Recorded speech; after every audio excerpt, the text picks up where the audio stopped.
তিনি শুধু পড়ছেনই না, তিনি তিলাওয়াত করছেন। এই মানুষরা একে অপরকে ভালোবাসে আর একে অপরকে নামাজের জন্য ডাকে।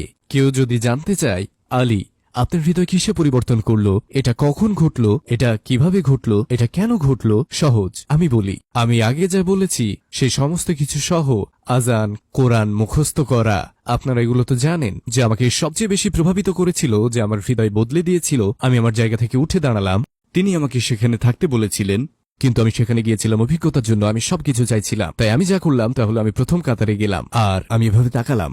আমি নামাজের প্রথম কাতারের দিকে তাকালাম, কারণ আমি দেখতে যাচ্ছিলাম এটা আসল কিনা, এই মানুষদের জন্য এটা কি সত্য, তারা যখন ইবাদত করে কেমন লাগে। আর আমি দেখলাম পেশিবহুল পুরুষ, বিশাল দেহী মানুষ, কিন্তু যখন তারা তাদের সৃষ্টিকর্তার সামনে তারা বিনয়ী হয়ে গেল আর তাদের সেই কঠোরতা হারিয়ে গেল, তাদের চোখ নিচু ছিল, তারা সৃষ্টিকর্তার সামনে বিনয়ের সাথে ছিল। আর আমি শুধু এভাবে দাঁড়িয়েছিলাম এইভাবে, আর তাদের দিকে তাকিয়ে বললাম, বাহ। কিন্তু আবারও যদি কেউ সেই মুহূর্ত জানতে চায় কখন আল্লাহ আমার হৃদয় খুলে দিলেন, তা তখন যখন তারা সিজদা করল। যখন তারা সিজদা করলো এবং আমি তাদের দেখলাম যখন আজান দিল, নিজেদের পরিচ্ছন্ন করলো, পবিত্র কোরআন তিলাওয়াত করলো, বিনয়ী হলো, আর তারপর তাদের মুখ মাটিতে রাখলো, ওটাই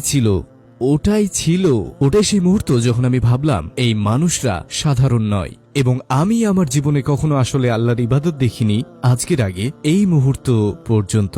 আর তারা সবকিছু করেছে যেমন আমি বললাম, আজান, ওযু, তিলাওয়াত, আর তারপর তারা ইবাদত করছে। এটাই আমি বললাম, ওমর আমাকে আজই মুসলিম হতে হবে, এবং আপনাকে শুধু আমি জানি না অন্য কোনো শ্বেতাঙ্গ মুসলিম আছে কিনা এই পৃথিবীতে, কিন্তু আজ আপনি আমার জন্য একটা ব্যতিক্রম করবেন। আমি এখান থেকে যাচ্ছি না যদি না আপনি আমাকে শেখান কিভাবে মুসলিম হতে হয়। আমি আজই মুসলিম হব। আমি জানতাম না যে পৃথিবীতে অন্য কোনো শ্বেতাঙ্গ মুসলিম আছে কিনা। আমি ভেবেছিলাম এটা শুধু, জানেন তো, কারণ আমি যা দেখেছিলাম কৃষ্ণাঙ্গ আর একজন তুর্কি, ইসলাম সম্পর্কে কিছুই জানতাম না। এবং তিনি নিজেই মাথা নিচু করলেন আর কাঁদতে লাগলেন, ওমর, এবং তিনি বললেন, সুবহানাল্লাহ, সুবহানাল্লাহ, অবশ্যই আপনি মুসলিম হতে পারেন। আর সেই দিন জুমায় 1991 সালে আমি বললাম, আশহাদু আল্লা ইলাহা ইল্লাল্লাহ ওয়াহদাহু লা শারীকা লাহ ওয়া আশহাদু আন্না মুহাম্মাদান আবদুহু ওয়া রাসূলুহু। আর আমি একজন মুসলিম হলাম।